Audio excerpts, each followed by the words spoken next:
second prototype of Russia's MiG-21-300 aircraft has been assembled and is ready for flight testing at the Irkutsk Aviation Plant, a branch of Irkut Corporation.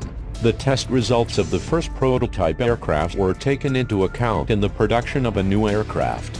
On March 25, the MiG-21-300 was transferred from the final assembly shop to the flight test department.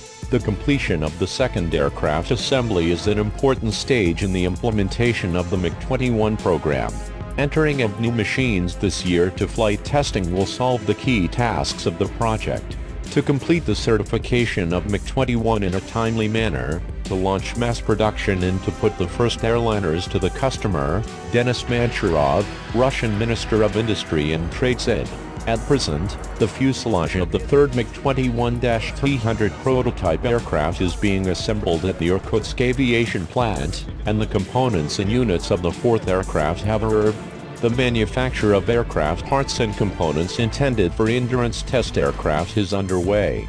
In total, 4 MiG-21-300 aircraft will be involved in flight tests ahead of the certification process.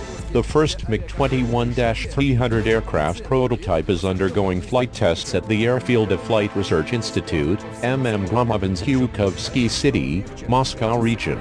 The aircraft for static testing is tested in Central Aerohydrodynamic Institute.